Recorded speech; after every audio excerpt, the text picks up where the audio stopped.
Welcome to the Tug of Heart podcast on Strong Island Radio. This is the place where we dig deep into the heart to rise in love. So let's join good friends Lori and Marianne as they discuss understanding and living from the heart. Hello, welcome to Tug of Heart, Season 2, Episode 4, where today we're looking at respect, wisdom, and heart. I'm Marianne Franzese, and I'm here with Lori Cordova. Hi, Lori. Hi, Mary. And today is especially wonderful because we also have with us Maddie Cheers. Hi, Maddie. Hi, ladies.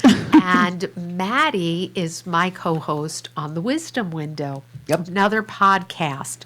So currently, I do two podcasts, Tug of Heart, Wisdom Window.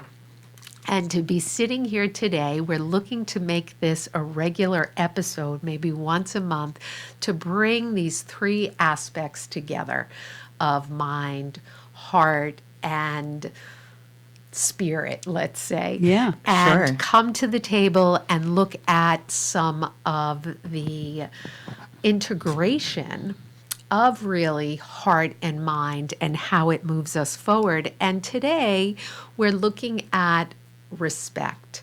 So the way that I think about this is I'm thinking about it very personally, because one of the things that I have found by doing the podcasts with both Maddie and you, Lori, is that you both hold space for the mind in wisdom to really be able to look at things in ways that we don't usually look at them. Absolutely, right. And with the tug of heart, Lori, you really kind of hold the space to go more internal and look from the perspective of the heart and create a willingness to look at ourselves in ways that we might not usually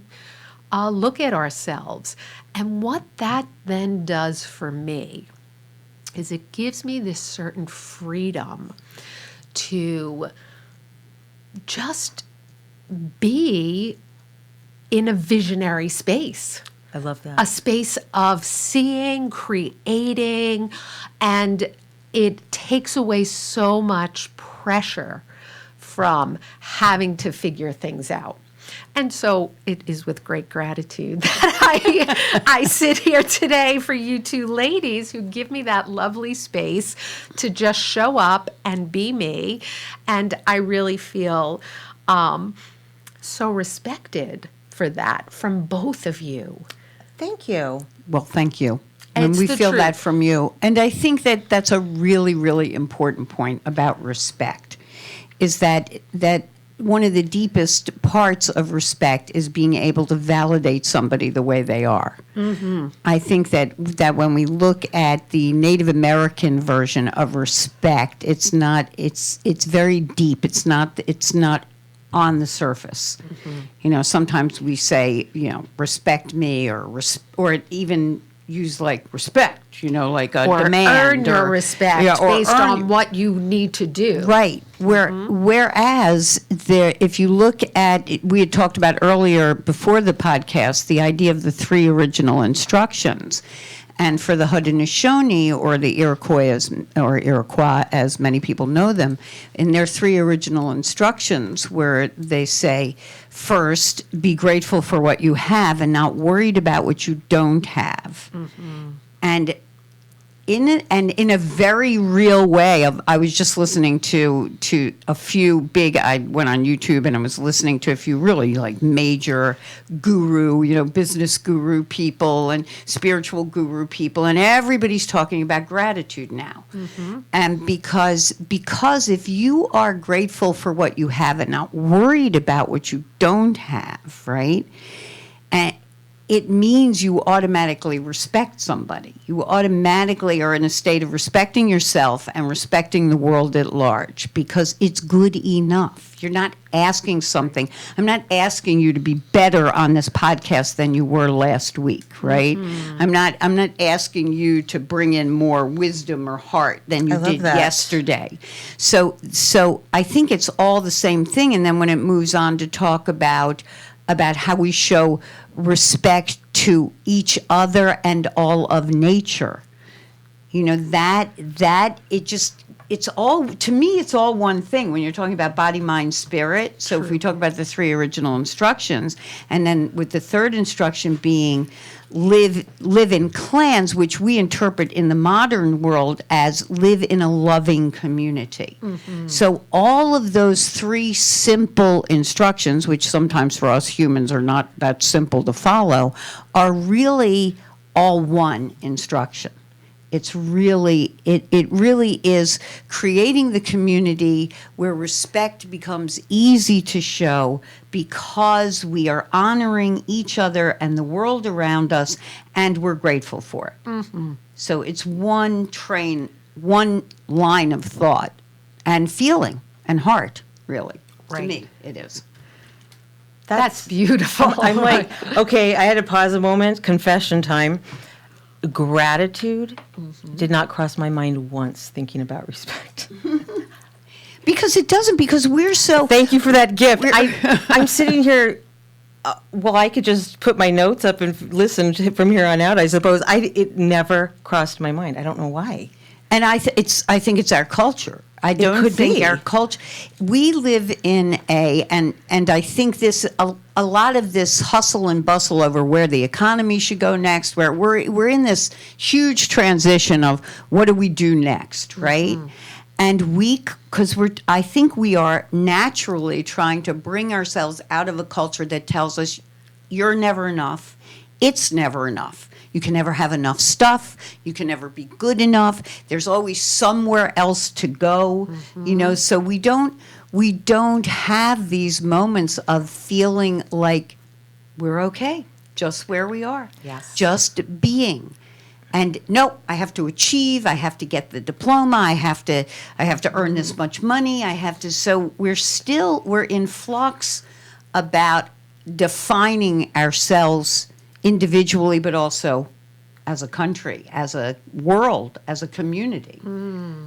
So it's very, to me, unfortunately, I think we're looking too much at Western models of and hierarchical models of what these changes should look at. When really, I'm thinking you really want to change, you have to look at entirely different models, like the Haudenosaunee model, or the Peruvian indigenous peoples model of, where you have these cultures and these societies where things are more cyclical than they are hierarchical or spiral in a spiral way more than they are hierarchical. And I think that to continue, we're not going to be able to make changes if we continue to say, well, we're going to change from this hierarchy to this hierarchy. If we start with things like respect and gratitude and love, and then build from there, we're going to build a very different world than if we start from, or not even start, we're not starting, we're just stuck. We're moving from one hierarchy to the next, and then we're fighting over who's going to be in charge, but we're still fighting. Right. So there's this, in respect, there is this willingness to surrender who we think we are for the good of the whole. Yeah. Right? So, and we've been talking a lot about that, I think, on both shows, is just the interconnection of humanity and coming to a place of really working within more of the web or the circle versus that kind of ladder that you're talking about. So, Lori, what are your thoughts when you sink into respect? Well, to talk about respect, I actually just wrote my thoughts to keep me from going on and on like I usually do. I do want to speak first about what you're saying about the state of how things are right now. Well, first of all, you guys know I'm generally kind of comfortable with it, not, but only in the sense that I think there is work to be done, but I feel like a lot of it is internal, and I think when we start to want more and more and more without the gratitude, like what you're saying, Maddie, we are going to find that nobody reaches that. This is idealistic. And while I think it's good to have ideals, I think when we're idealistic, we have an idealistic eye in assessing each other and valuing how much respect everybody deserves, they're going to fall short. Nobody meets the ideal. And I think it comes to a point where we look at each other, and anybody that falls short of this ideal, it gives us permission to treat them wrong and to judge and to refuse to see. And what happens, I had just written this morning because I think you guys saw I posted about like it's Judgment Free Day, right? I was thinking about it this morning. I was like, I'm going to just try. Like, I wonder how long I can go. Probably not long, but just to try. And I was thinking about it. You have to not judge as you even get through a day, much less life as you interact. And part of that is like not even complaining. And I'm not to assess and to look and to want to change is a different thing. But when you are just complaining, like empty complaining, with no intention of doing something, it's almost a lazy way out to me. I think when we truly see something, and instead of saying, like, let's look at the model, let's look at how it's shaped, let's look at what we're doing, let's look at what we're not doing, let's look at what other people are doing, let's have a look. When you're not willing to do that and you just complain, then you're missing, to me, the bigger point, which is, yeah, if there's a lot to be done, what did you think you were here for? We've come here to do our work. Like, that's, right. I didn't have a whole lot different expectation personally. I know you two didn't, because I hear you guys, like, I've told you, like, when I listen to your podcast, you guys actually do a lot of work for me where I'm like, oh, thank goodness they sorted that out. That's tough stuff, you know, like opening yourself to a lot of different views, like inviting people in, come on and teach me, because our judgment can keep us from that just because we are like, they're going to teach me. Like, I don't believe what they say. How do you know? When did you stop them? At what point did you stop them? If you don't mind, you guys, I'm going to read this just so I can, because I wanted to hear what you guys think, but I just wanted to at least talk about where I think the three of us have potential to head. Go for it, Lori. Talking about respect, wisdom, for and it. the heart. Do it. You had talked about protection, I think, Marianne? I think we were Earlier talking today, about- yes, we were in a having private conversation. Yes. When I was thinking about this, the thing that kept coming up to me, and I'm going to let Maddie expand on this after if she wants to, is Buddha when he was a boy, how his parents tried to protect him from seeing just the world. And they wanted to spare him, I'm just going to read directly so I don't take so long, wanted to spare him the pain of witnessing war, hunger, and other painful aspects of humanity. I suppose they felt this was all part of life that existed apart from who they believed they were. Royalty. They were not seeing clearly the bigger picture of who their son was made to be or how this would impact every person outside the shelter they believed they could create to protect this young Buddha. They couldn't see at that point in their life that their son was actually someone more special and that his value was greater. And this comes back to what Maddie was saying, like when we try to value somebody, even if we think it's exceptionally high, we're limiting. And so they were actually doing this.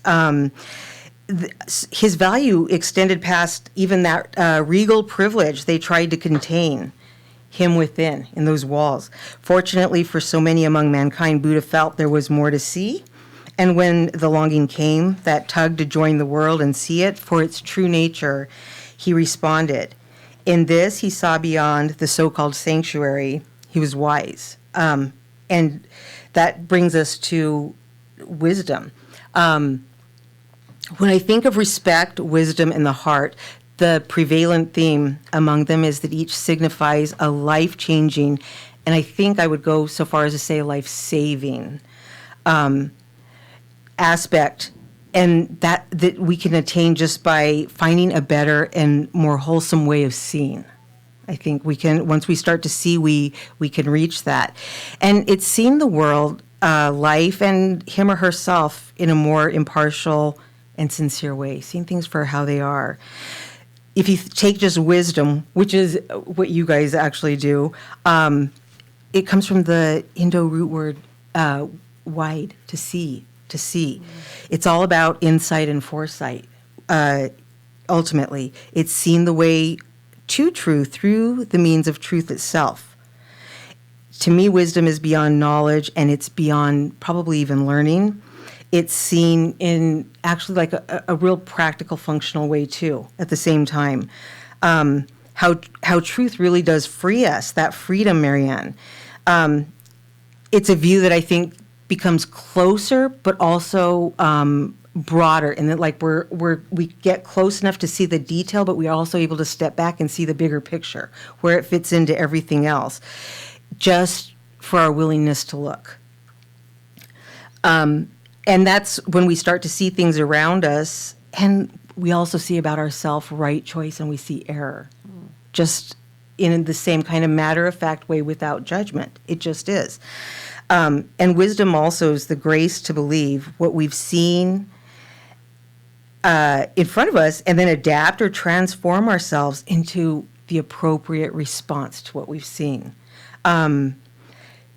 So we see what we see, and then we hang on. We hang on with, to me, my experience has been everything we have. I get that little bit of something. I don't even know what it is, but with all of me, I'm hanging on because I hadn't seen it before, and I know something different happened. But we gain wisdom with this true perspective, and when we lose perspective, we lose wisdom. And by perspective, I just mean that knowing and then acting accordingly. Now, respect, to me, and wisdom, it's a relationship between ourself and the object or earth, fellow man, really any other creation. And the meaning's right there in respect, the word itself. Spect, you see. You go back and you do it again. You do it closer. Respect, and again and again. We repeat it. We look more carefully, more openly, more reverently. That's respect to me.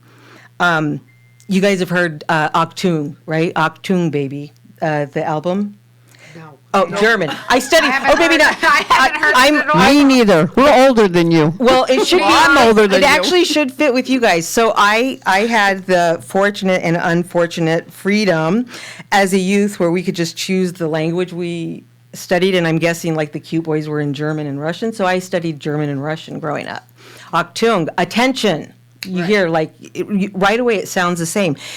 This is a German word for attention, but it means equally respect. Same thing, attention, respect. And I think their philosophers have it right with this. And to me, respect is this offering of attention to another. It's recognizing there's a value in seeing if we're willing to see, but the value is in that seeing. And then it's what you had told us just before we came on. We watch and we see what naturally comes forth, what they express about themselves, who they are made to be. We don't. It's bigger than free will, but it's not against anyone's will. No, it's And I'll what let you wishes correct to that occur. after, right? It's more whole, where it's kind of east and west, I think. Now, the heart. And like you think, what is the heart to do with all of this? The heart facilitates this scene. We're human. We're distractible. God knows I am. And so we need this. And to me, I see the heart like this private and hidden supply of silent and undisturbed atmosphere. That's it.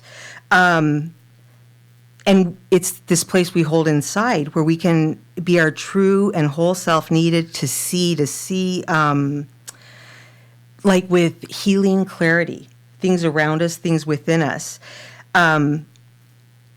What this means for creatures on Earth and life, to see life differently as it is intended. So when I say nature, it's what it's made to be. We're all made to be something. So we get to that place more and more frequently, I think, until we realize with time, just by repetition and going back, that respect, returning and looking closer and entering that place, pretty soon it's not a place. We become that ourselves. And I think that's when we become kind of all heart, when we can see from that place, because we are that place and we become that place for others. And that's what I speak about a lot when I know I'm rough when I tease you guys, but I feel like when you guys are able to do that on your podcast, I get a chance to see vicariously when you create that space. Things where I may not take a step towards, but to hear it, I get this chance to see it secondhand and then say, okay, they're smart girls. And when they're not, they're still here. They've done something. So they've got the survival part down. They're still here. But you know what? We're not just talking about survival. We're talking about life is not survival, but living. And you guys seem to be talking about living. Yes. Well, and I think that's the thing. I think the most respectful thing the Buddha ever said was, don't listen to me. Yep. Yeah. Don't listen to. I'm telling you what I know. I found this under the Bodhisattva tree. You go sit there and see what you find. And that is an extremely respectful thing to say. Is that and that's, I think, why so many people are drawn to the teachings of Buddha. And the Buddha himself is because he was that humble. I mean, and really, given the time when he was born, there weren't a whole bunch of humble people, or still aren't. I mean, really, when you look at respect is a matter of humility. Absolutely. It's a matter of you not thinking you're better than the person next to you. And listening is respect. We've talked about that a lot, Marianne, about this concept of sacred listening, that listening is one of the first ways that we show somebody respect, because it means that their words have value to us. And when we listen to what somebody is saying as best as we can, and we don't always comprehend or always understand, but the fact that we are actively trying to understand where that person is coming from is an act of respect. And I think that's what the Buddha meant. And when he said, don't just listen to me, listen to yourself. And that's the inner journey, but also for us in creating something new or looking at where we could go next, it is also our inner journey becomes the outer journey. And that's beautiful, yes. That's where that sacred listening piece becomes, and where the Buddha's call to action. It's not enough to just sit around and contemplate this forever and ever. You have to bring Absolutely. it into the world. Yes. So, Maddie, I'm going to ask you, and if it comes to you, wonderful. But one of the things we're really looking at this season on Tug of Heart are the stories that propel us forward. And I love this concept that you shared with me, that we are really like a hive, where we are just a container of our stories from start to finish, and it holds really the honey of life. Yeah. So you are a storyteller. Is there a story that's connected to, because I'm hearing a lot in respect about seeing new, about eyes, about the way something was seen differently, that you may have told the kids, or a story from Native American tradition that has to do with the teaching of respect. Does anything like pop into your mind right away? Well, you're talking about the eyes. That's a really good one. Now, can I remember the name of the story? I can remember the story without remembering the name of the tell story. the story. Yeah, I wanna hear it. So the story, this is a Cheyenne story, and it is about, there was this great medicine man, and he was famous for being able to take his eyes out of his head, throw them up into a tree, and that would be part of his healing ability. He would be able to see beyond, right? And so one day, this man from outside of his tribe comes to him and goes, you have to show me how to do that. Now, normally, to teach others how to do that, you had to show an aptitude for healing. You had to, Yes, but this an guy was really initiation. insistent. No, come on, come on, you have to show me. And the medicine man, being the kindly person that he was, said, okay, I will show you how to do this. And he shows him how to toss his eyes into the tree. And the guy tries it, and it works. And he says to him, okay, now it's very important. Do not toss your eyes into the tree more than 4 times a day. That's it, 4 times a day, and you're done. And he goes, yeah, okay, yeah, thanks, all right, got it. And he leaves. Never even says thank you, right? But talk about respect, the medicine man, being in that ultimate place of respect, doesn't chastise him, doesn't say, hey, why didn't you say thank you or give me something for this? Nothing. Just he lets him learn his lesson on his own. Yeah, he trusts. Right. So he goes and he's walking down the road and he sees a group of people gathered. He goes, hey, you know what I can do? And the people go, no, what can you do? I can throw my eyes up into that tree. And the people go, no, you can't. He goes, yeah, I can. And they go, no, you can't. Yes, I can. Watch. And he throws his eyes into the tree, and they go up into the tree, and then boom, they snap back. And the people go, wow, that's amazing. And he goes, yeah, I know, I'm pretty amazing, aren't I? And of course, they're making a big deal over him. He's like the most popular guy there, and they're like all, oh, it's incredible, you're incredible.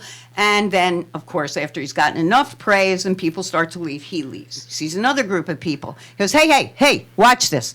I can throw my eyes up into the tree. Oh, no, you can't. Yeah, I can. Pulls his eyes out, throws them up into the tree. They snap back. Same thing. Oh, my gosh, you're amazing, amazing, amazing. Are you keeping count, everybody out there? I already was wondering if that first counted with the. So, good thinking.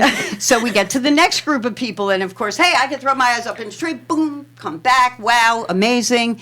And that, if you're keeping count, you know where we are. But of course, just down the road, there's another group of people. Oh, and he no. goes up to them and he says, hey, and he's thinking to himself, well, I did 3. I only did 3. So I got one more. Goes up to the group of people. I can throw my eyes in a tree. Boom, they go up in the tree. They snap back. He's wonderful. He's amazing. Except that when they snap back, they don't go in to him. Uh-oh. They don't go back to his eyes. What? They fall to the ground and they shrivel up. And now he's got no eyes. And now all the people are laughing at him. You are a crazy man. You pulled your eyes out, you threw them in a tree, they fell out and they shriveled up. They're all laughing at him, and he's crying and crying, I'm blind, I can't see. That medicine man, he lied to me.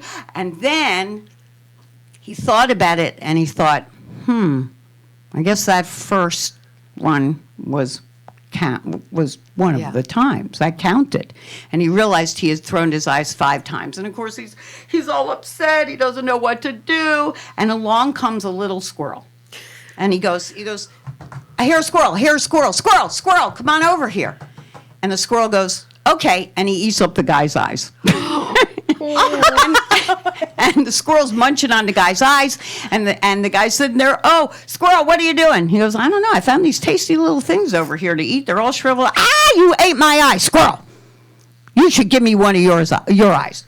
Squirrel goes, why should I give you one of my eyes? He goes, well, you ate my eyes, now I can never get them back. And the squirrel goes, but but really, don't you want to do something really kind? I mean, the creator's going to look really well on you if you do this. I mean, if I at least have one of your eyes, then I could see. And then he starts with this whole sob story, and finally, the poor little squirrel does feel kind of bad about eating up his eyes, and he plucks out one of his eyes, and he gives them to the guy.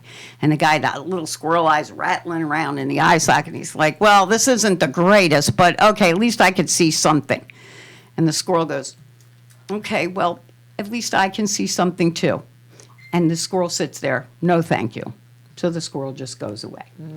Guy's walking around, he sees a buffalo off in the distance. He goes up to the buffalo and goes, hey, you, buffalo, you need to give me one of your eyes. The buffalo goes, are you crazy? Why should I give you one of my eyes? Well, the Creator will look upon you really kindly.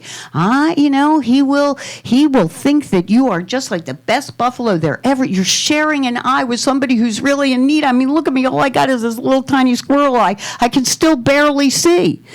And the buffalo goes, well, that's true. I could show the Creator my generosity by helping you. So sure enough, buffalo plucks the eye out, gives it to the guy. Now the guy's got one great big giant buffalo eye, and he's got one teeny weeny squirrel eye, and he goes off. And this is how he goes through life, with one teeny weeny eye, one great big eye, and everybody laughs at him. They hear the story goes around, and everybody laughs at this guy with the one great big eye and the one little teeny eye, this guy who is not seeing the world clearly. Oh, Maddie, I love it. And I'm going to tell you the secret of the story Yes.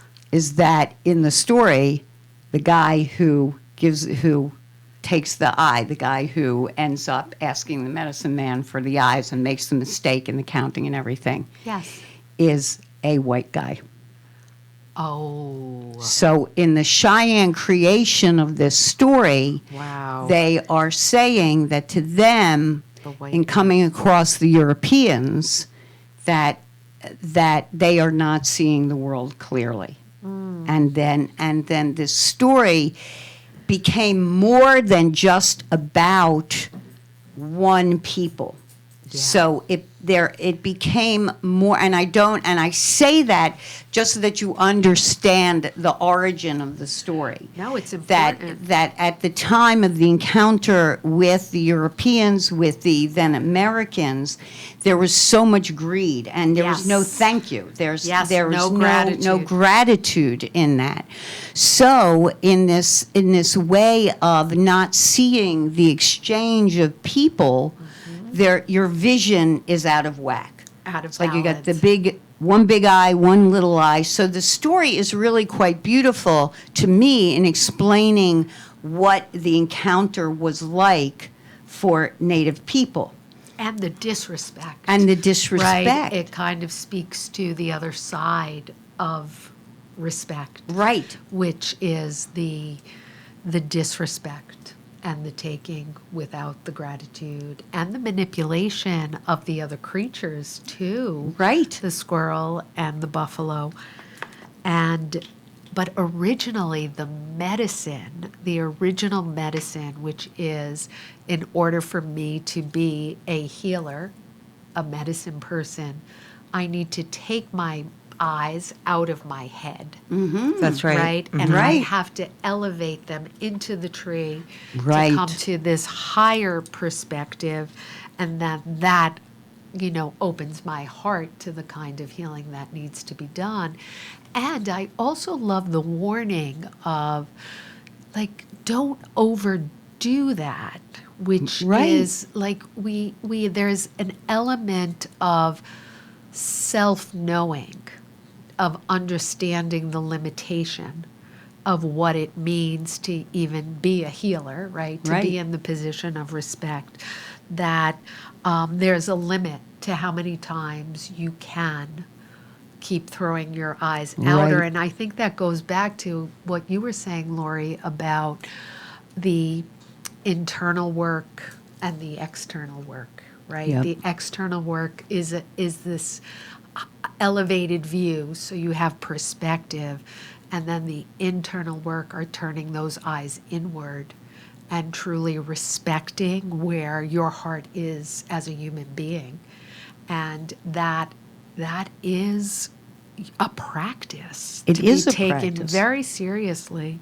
And I think that's part of what the story tells us. And I think it's why, I hesitated, especially with the way things are today, with even saying the origin of the story. Because to me, we are blind if we continue to blame one group over another group. Yes. Right. That's part of our blindness right now. Yes, yes. Is that we can't, if we're going to see the world in balance, we have to see that these are all very human attributes. I mean, the Yes. wonderful thing about Native American storytelling is that there's the characters that are Native people that are always doing the wrong thing. There's same-day characters, Yes. that are always making mistakes. So they're recognizing the humanity, but at the same time, they are expressing in a beautiful way, with a lesson for all of us, their experience of what happened to them. And the fact that they still create story to explain the experience is Yes. very, very important. And actually respectful. Yes. That we are Yes. all of the characters in the story, Right. There's parts of our humanity that please us and displease us.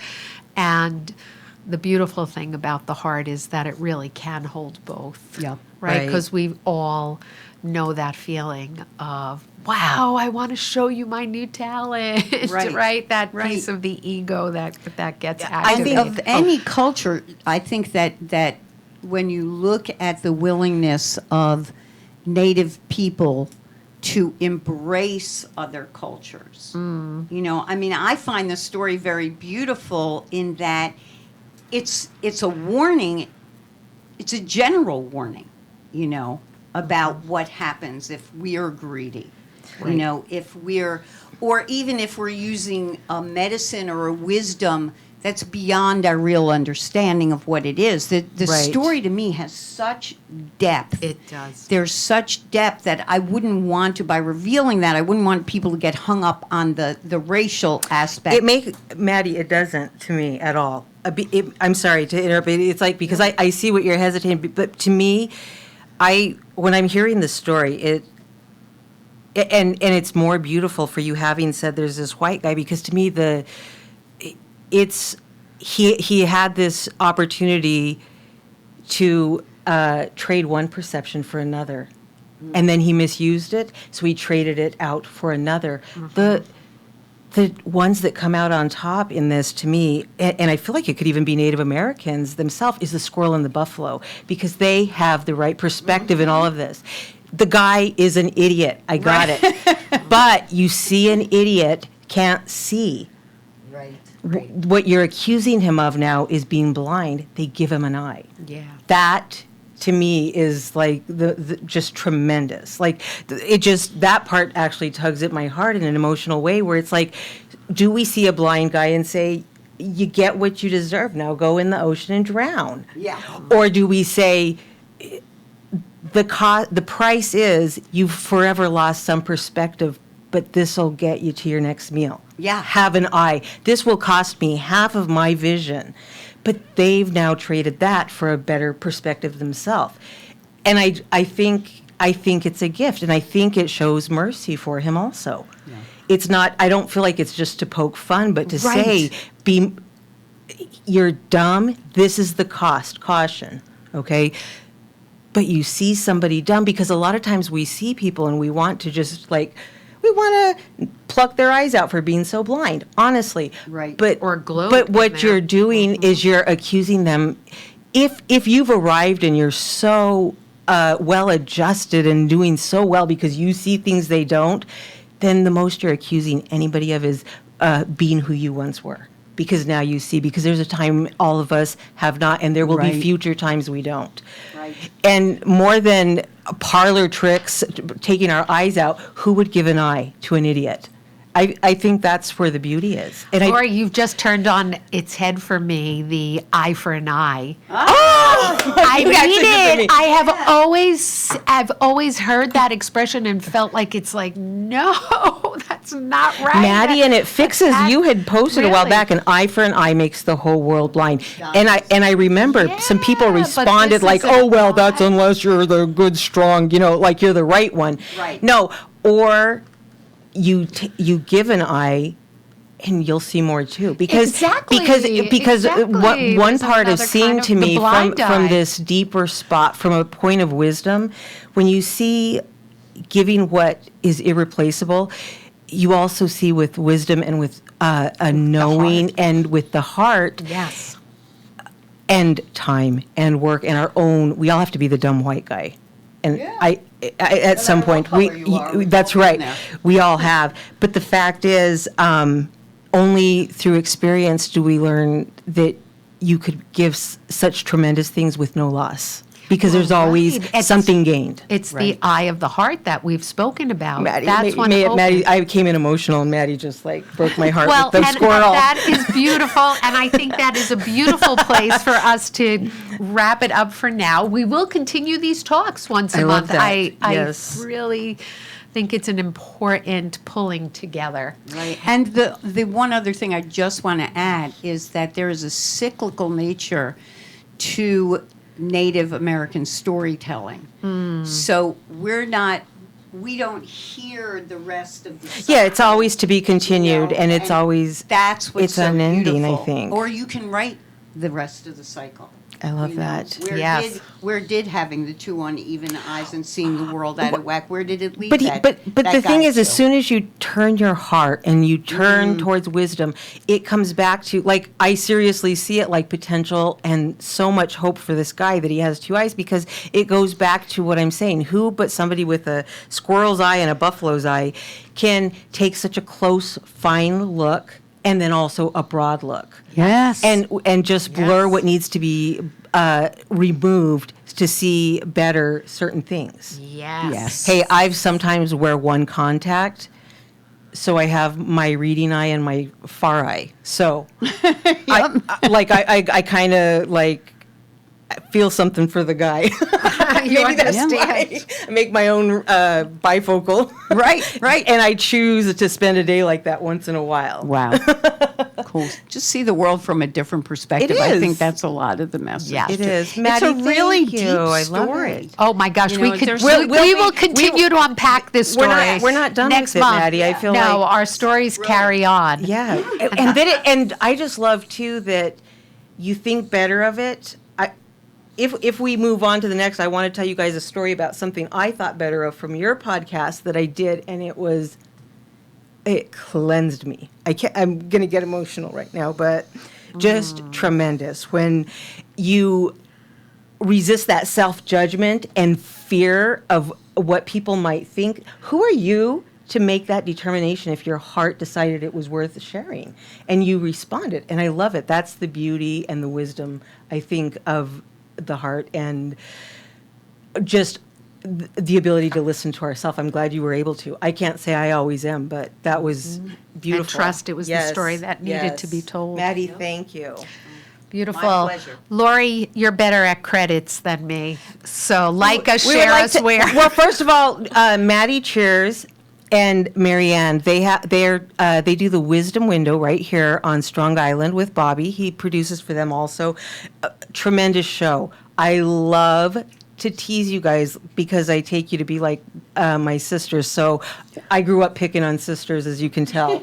Anyways, Never feel picked on. I love to just tease where you guys go, because it's just amazing. So anybody who does get a chance, I will actually post a link if you have one that has the series of their talks. They just explore everywhere, under, over, all groups of people, all types of thinking, and you do give that respect to see it, I have to say. And more power to you. Thanks. I'm not there yet, but I'm following and watching and learning. So until next time, thank you very much. You can like and share our show. You can check out Wisdom Window, like and share it also. Keep your eyes in your head and use them for looking. And sometimes when you can't see with those eyes, just remember, close them. and see what you see. Or pluck them out and throw them in a tree. That's right. Not more than 4 times. Until next time, please farewell. Take care, everybody. Maddie,